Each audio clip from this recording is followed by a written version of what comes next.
Please all stand.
Upang pagsaluhan ang kaligtasan, handog ng Diyos sa kanan.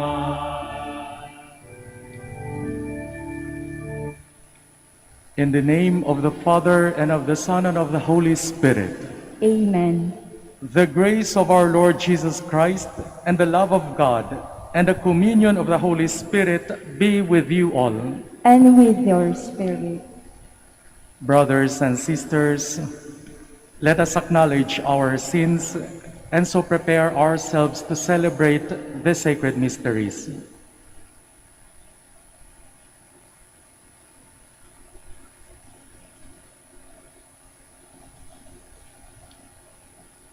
I confess to Almighty God and to you, my brothers and sisters, that I have greatly sinned in my thoughts and in my words, in what I have done and in what I have failed to do.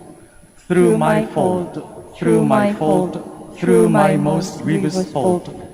Therefore I ask Blessed Mary, ever Virgin, all the angels and saints, and you, my brothers and sisters, to pray for me to the Lord our God. May Almighty God have mercy on us, forgive us our sins, and bring us to everlasting life. Amen.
Let us pray. Lord our God, Savior of the human family, you brought salvation and joy to the home of Elizabeth when the visit of the Blessed Virgin Mary, the Ark of the New Covenant. We ask that, in obedience to the inspiration of the Holy Spirit, we too may bring Christ to others and proclaim your greatness to the praise of our lips and the holiness of our lives. Through our Lord Jesus Christ, your Son, who lives and reigns with you in the unity of the Holy Spirit, one God, forever and ever. Amen. Please be seated. A reading from the book of the prophet Zephaniah. Shout for joy, O daughter Zion. Sing joyfully, O Israel. Be glad and exult with all your heart, O daughter Jerusalem. The Lord has removed the judgment against you and turned away your enemies. The King of Israel, the Lord is in your midst. You have no further misfortune to fear. On that day, it shall be said to Jerusalem, Fear not, O Zion, be not discouraged. The Lord your God is in your midst, a mighty Savior. The Lord will rejoice over you with gladness and renew you in his love. The Lord will sing joyfully because of you, as one sings at festivals. The word of the Lord. Thanks be to God. Among you is the great and Holy One of Israel. Among you is the great and Holy One of Israel. God indeed is my Savior. I am confident and unafraid. My strength and my courage is the Lord, and he has been my Savior. With joy you will draw water at the fountain of salvation. Among you is the great and Holy One of Israel. Give thanks to the Lord, acclaim his name.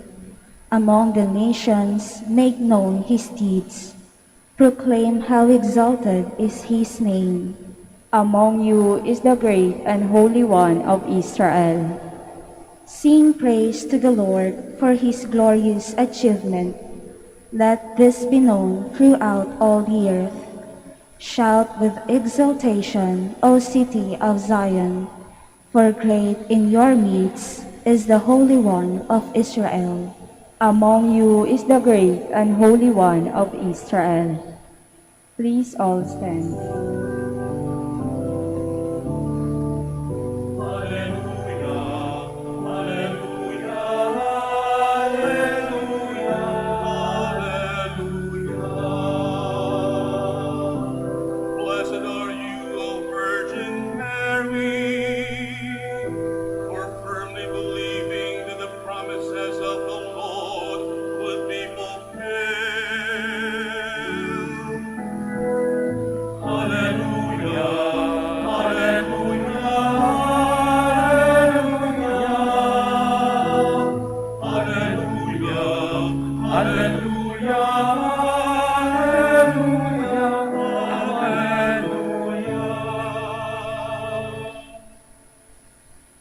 The Lord be with you.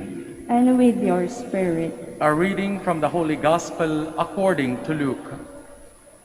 Glory to you, O Lord.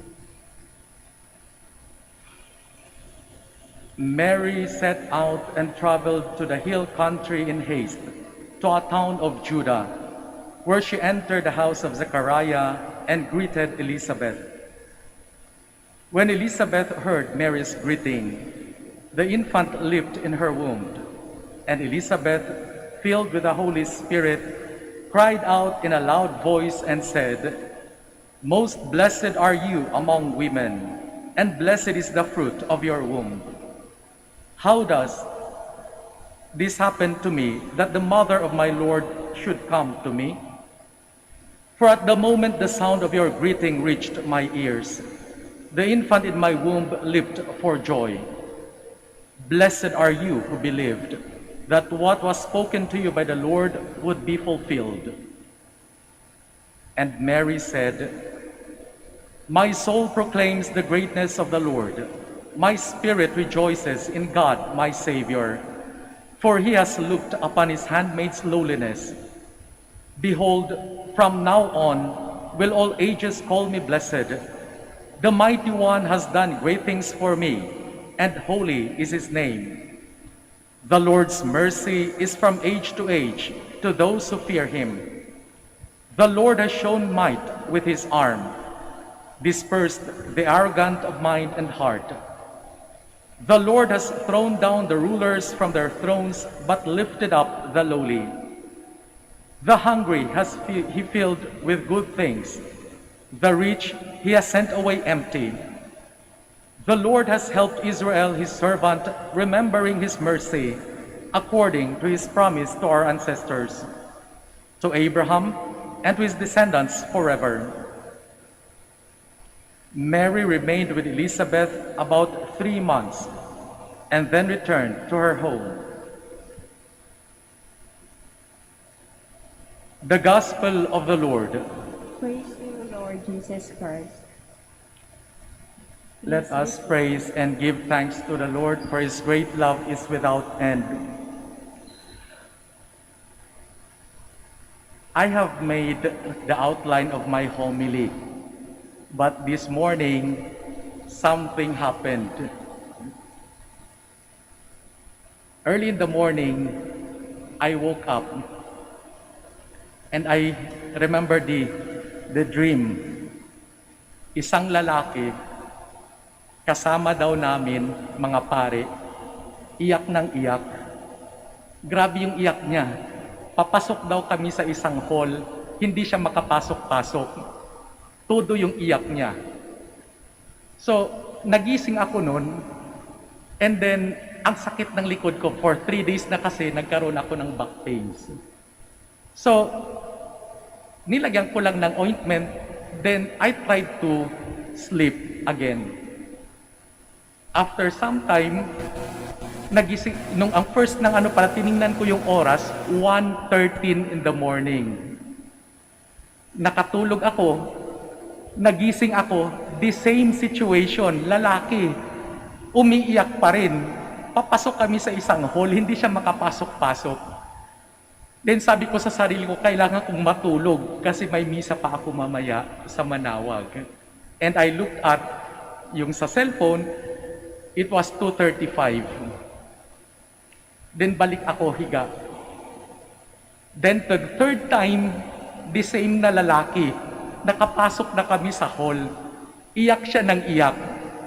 And then, may dala-dala siyang forceps for dilating. Okay? And then, sa sobrang iyak niya, hindi siya makapagsalita ng maayos. Then sabi niya, I have been performing abortions.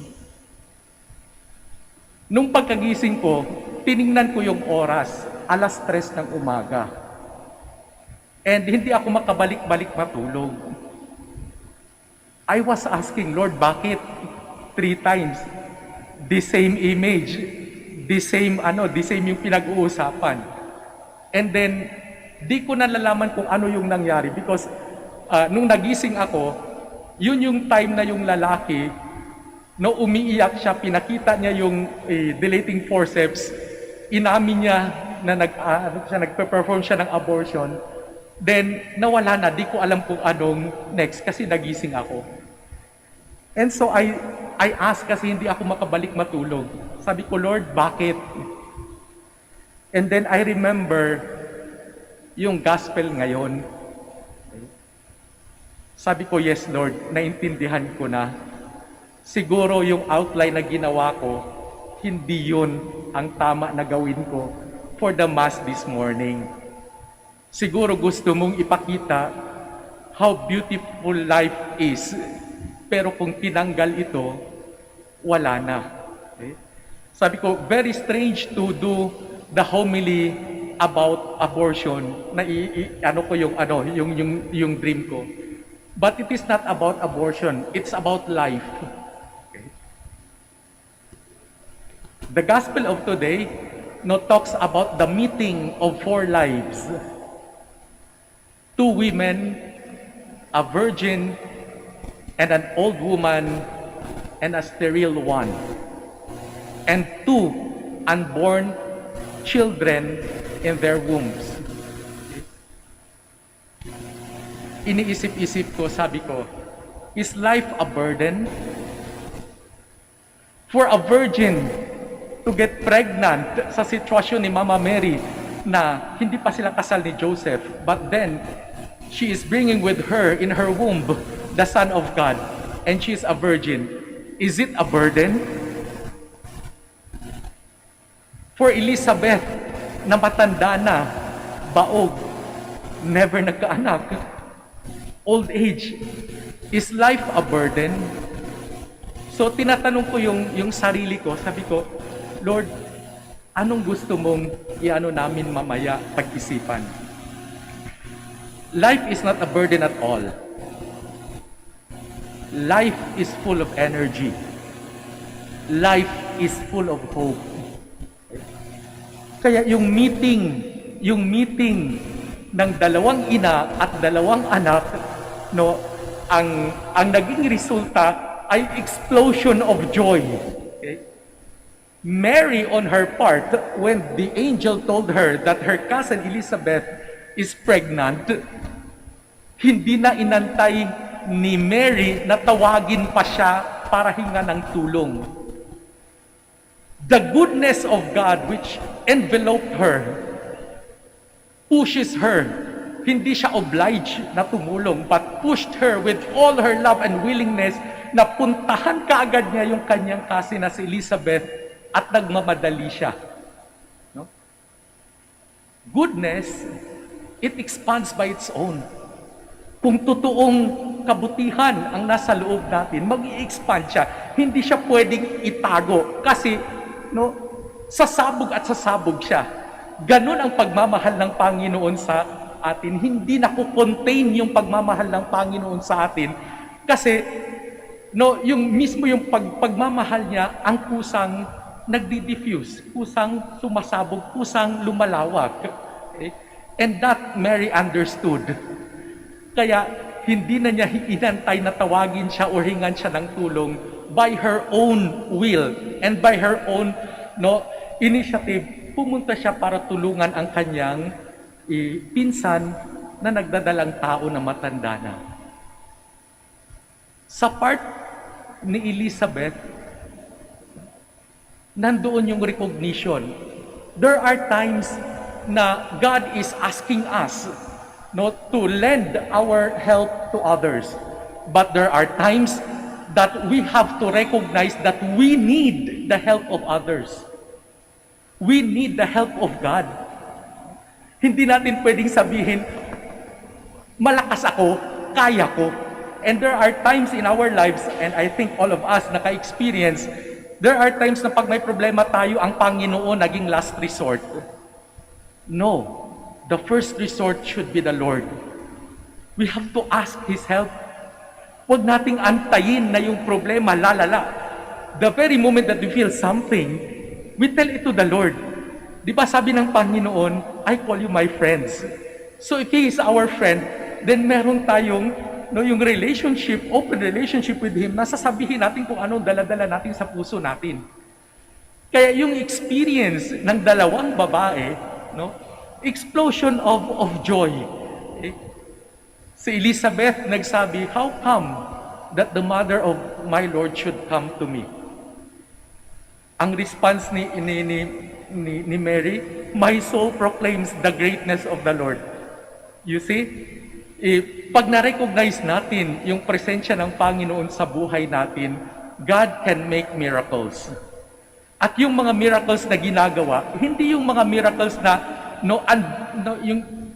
yung malalaki, but the small things in everyday life, yung everyday situation, nabibigyan ng halaga yung mga ginagawa natin, most especially our encounter.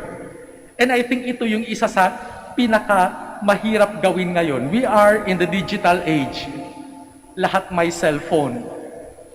Minsan yung encounter natin, nawala na ng saysay. Pag tiningnan mo sa Facebook, pag tiningnan mo sa internet, tingnan mo yung mga nakapost. Families have their own cellphones isa-isa. And they are all together, nasa sala, pero hindi nag-uusap. Nasa kainan, hindi nag-uusap. Kasi may kanya-kanyang cellphone. Minsan, if there is something to ask or to say, pinapadala pa sa text, inandiyan naman sa harapan. So how could we appreciate our encounter kung lahat naging virtual? Kay Mama Mary at saka kay Elizabeth, yung encounter nila is personal. Kaya naramdaman nila yung pagmamahal, naramdaman nila yung willingness ng bawat isa na i-share i-share sa bawat isa yung ginawa ng Panginoon sa buhay nila. Okay? Elizabeth said, "How come that the mother of my Lord should come to me? The very moment I heard your voice, the baby in my womb leaped for joy." Okay? Sa atin pa yan, no? Lumulukso yung baby sa kanyang tiyan. Isip-isipin natin, bakit yun ang word na ginamit? Bakit hindi na lang moved? Gumalaw. Hindi, ang ginamit sa original text ay lumulukso. So, ibig sabihin nun, the very moment that you are visited by the Lord, yung ano natin is, yung humility, and yung ano natin na we really need the presence of God in our lives daily, encountering Him daily. So yung magiging tanong sa atin ay, kumusta yung encounters natin sa bahay natin, sa grupo natin, sa community natin? Our encounters ba are filled with the presence of God, or it is just filled with our own selves? Mga post natin sa Facebook most of the time, puro selfie. How or when did we post something, no, sa Facebook natin? And I'm telling most especially for families and communities na magkasama-sama. And magkasama-sama na nag-i-enjoy sa presensya ng bawat isa. Now, we are in the month of the Rosary. And I can remember when I was still young, hanggang nag-college ako, nung buhay pa yung parents ko. Every day, sa altar ng kwarto nila, nandun kami sama-sama 6:00 ng gabi para magro-rosary, sama-sama. Okay?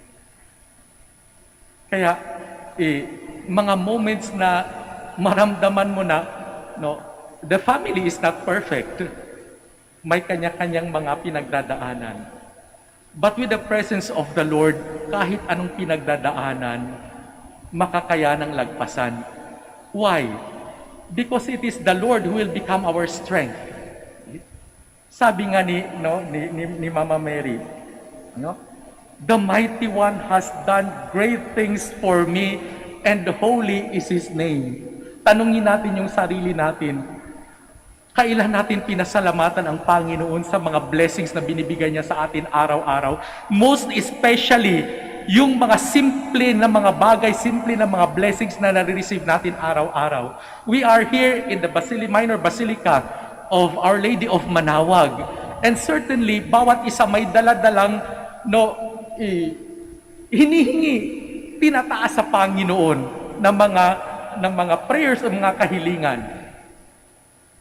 But I think more than the specific blessings na hiningi natin sa Panginoon, why should we not tell the Lord every day, Lord, thank you for the blessings that you give us every day, lalo na yung hindi namin napapansin, hindi namin nakikita, hindi namin nararamdaman, but then you continually giving us because you love us.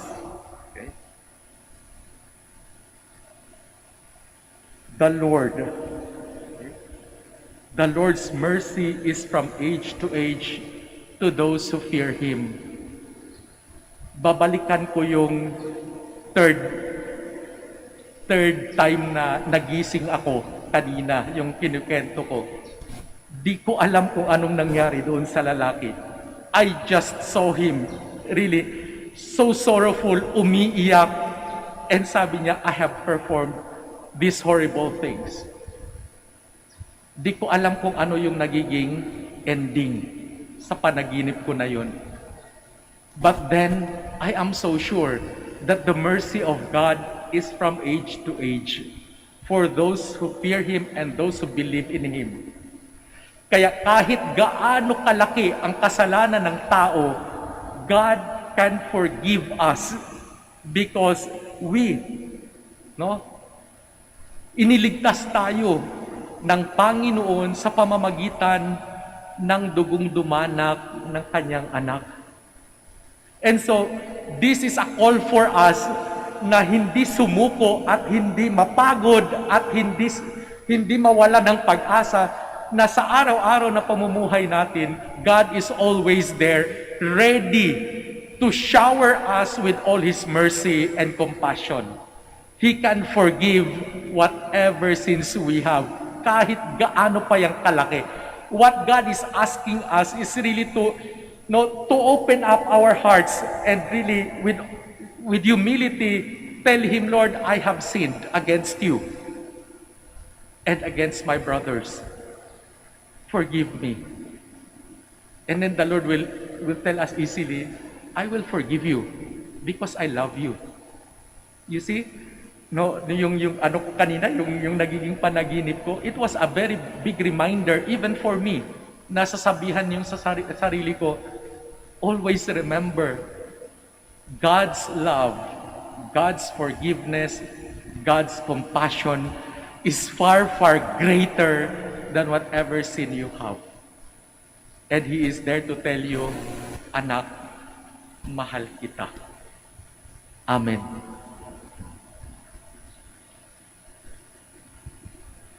Please all stand.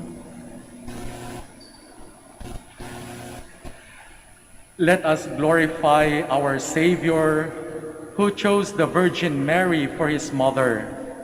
Let us ask Him, may your mother intercede for us, Lord. May your mother intercede for us, Lord.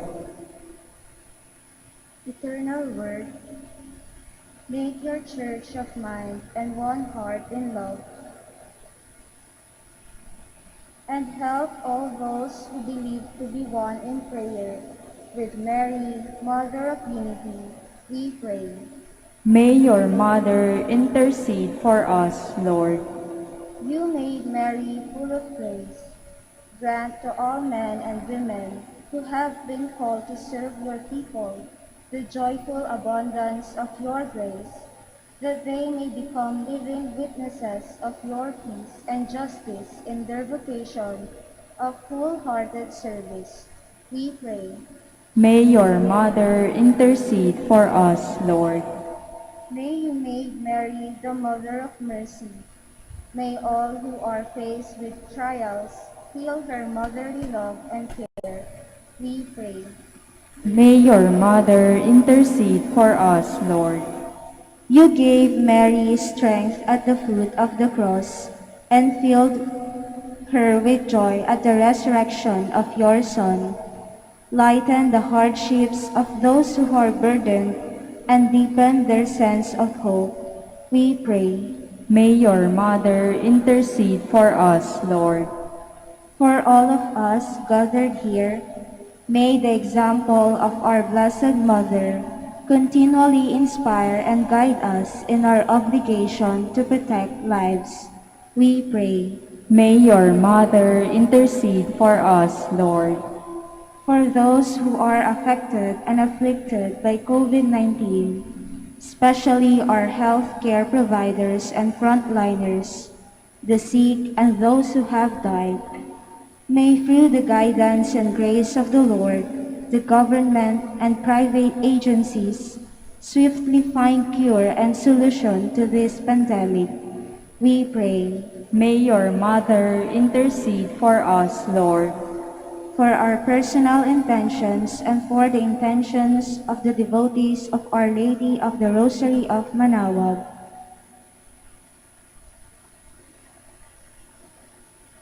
we pray. May your mother intercede for us, Lord. Lord God, give to your people the joy of continual health in mind and body, with the prayers of the Virgin Mary, to help us, guide us through the sorrows of this life to the eternal happiness in the life to come. This we pray through Christ our Lord. Amen. Please be seated.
Pray, brothers and sisters, that my sacrifice and yours may be acceptable to God, the Almighty Father.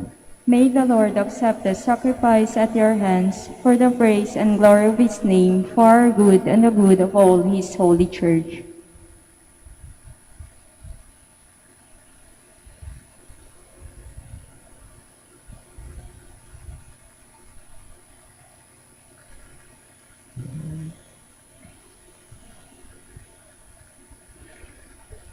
As we observe this memorial of the Blessed Virgin Mary, we bring our offerings, O Lord, praying to be given strength by the humanity of Christ, who offered himself to you on the cross as the unblemished oblation, who lives and reigns forever and ever. Amen. The Lord be with you. And with your spirit, Lift up your hearts. we lift them up to the Lord. Let us give thanks to the Lord our God. It is right and just. It is truly right and just, our duty and our salvation, always and everywhere to give you thanks, Lord, Holy Father, Almighty and eternal God, through Christ our Lord. For by your Holy Spirit, you inspired Elizabeth to reveal the surpassing honor you have given to the Blessed Virgin Mary. Mary is rightly hailed as blessed because she believed in your promise of salvation. In her act of loving service, she is greeted as Mother of the Lord by the Mother of Christ's herald. We make our own the canticle of joy on the lips of God's Virgin Mother, and in our lowliness, we too proclaim your greatness in the never-ending hymn of the whole company of angels and saints as they cry out,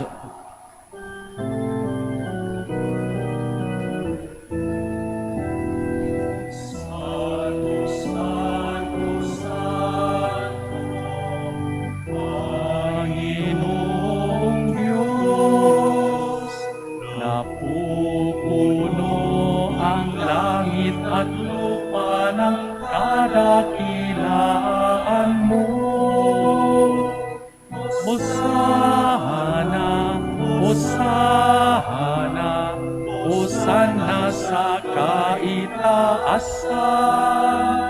Hosanna, Hosanna, Hosanna sa kaitaasan. Pinagpalang na paririto sa ngalan ng Panginoon. Hosanna, Hosanna, Hosanna sa kaitaasan. Hosanna, Hosanna, Hosanna sa kaitaasan.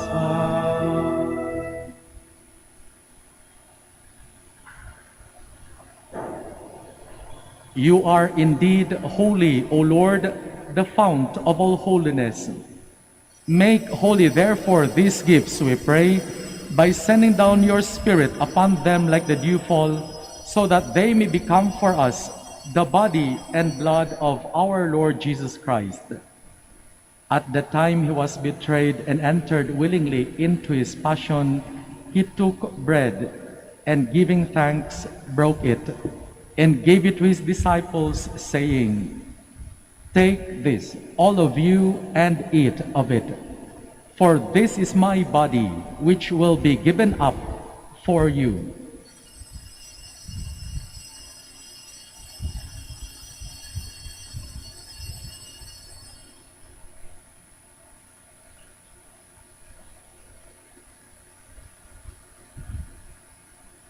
In a similar way, when supper was ended, he took the chalice and once more giving thanks, he gave it to his disciples, saying, "Take this, all of you, and drink from it. For this is the chalice of my blood, the blood of the new and eternal covenant, which will be poured out for you and for many for the forgiveness of sins. Do this in memory of me."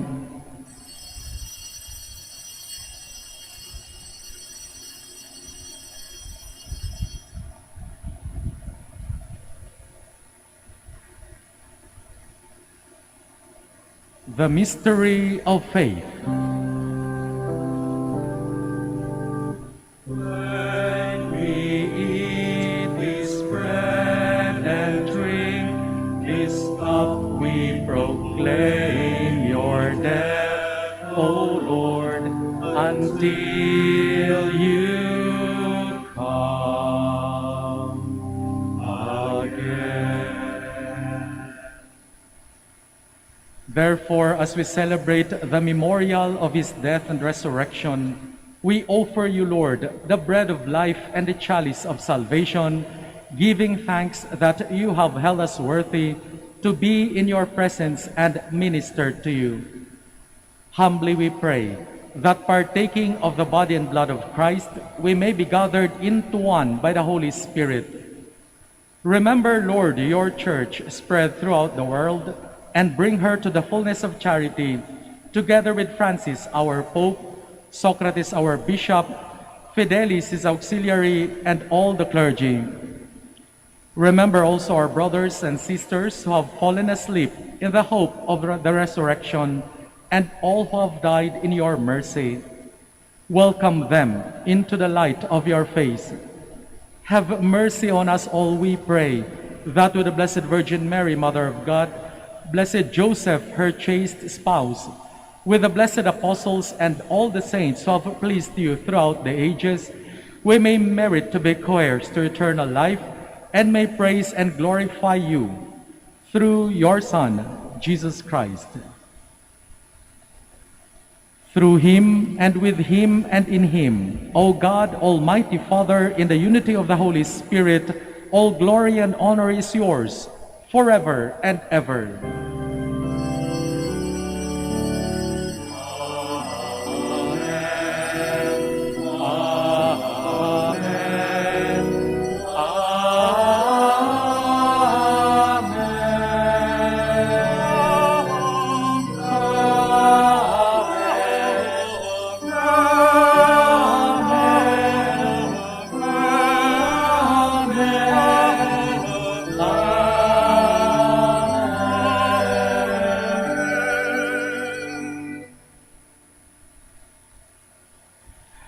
At the Savior's command and formed by divine teaching, we dare to say,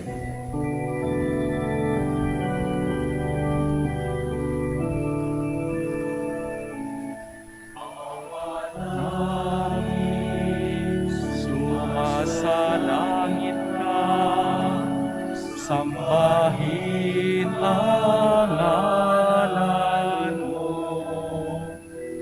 mapasa ang kaharian mo, sundin ang loob mo, dito sa lupa para lang sa langit, bigyan mo kami ngayon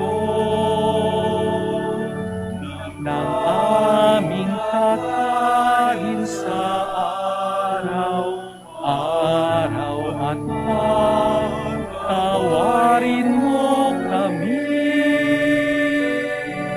sa aming mga sala, para ng pagpapatawad namin sa nagkakasala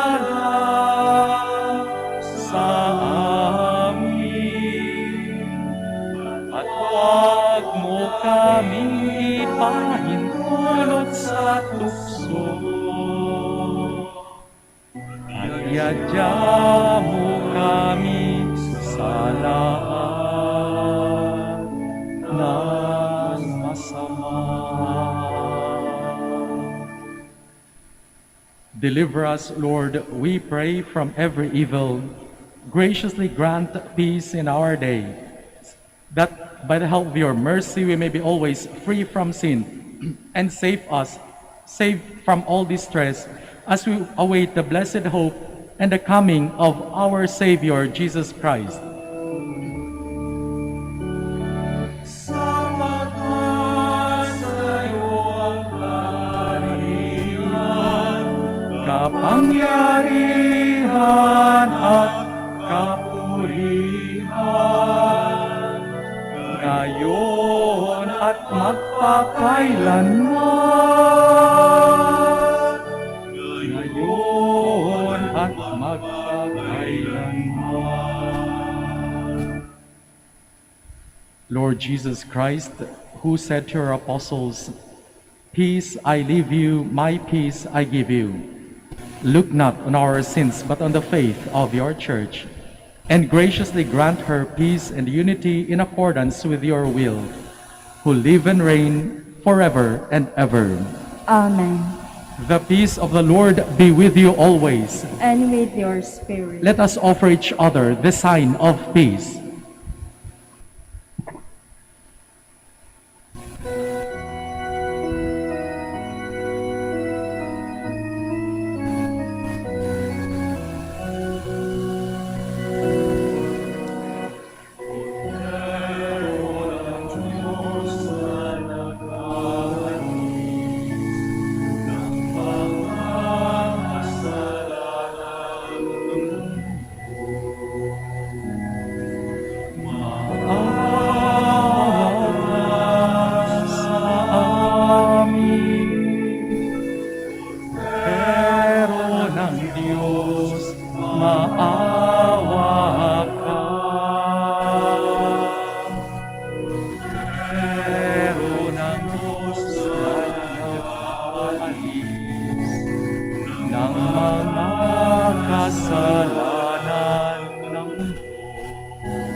Behold the Lamb of God. Behold him who takes away the sins of the world. Blessed are those called to the supper of the Lamb. Lord, I am not worthy that you should enter under my roof, but only say the word, and my soul shall be healed. The body of Christ. Amen.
Let us pray.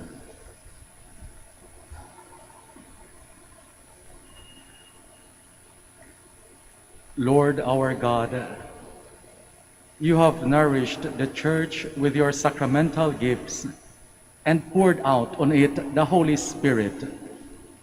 May it hasten to bring your message of joy to the whole world, so that all peoples who receive your saving word may rejoice in your redeeming love and acknowledge Christ as their Savior, who lives and reigns forever and ever. Amen. Before po the final blessing, I would just like to thank the Minor Basilica of Our Lady of Manaoag for the opportunity to celebrate Mass. Saints Peter and Paul, Vicariate of Saints Peter and Paul po ang this day.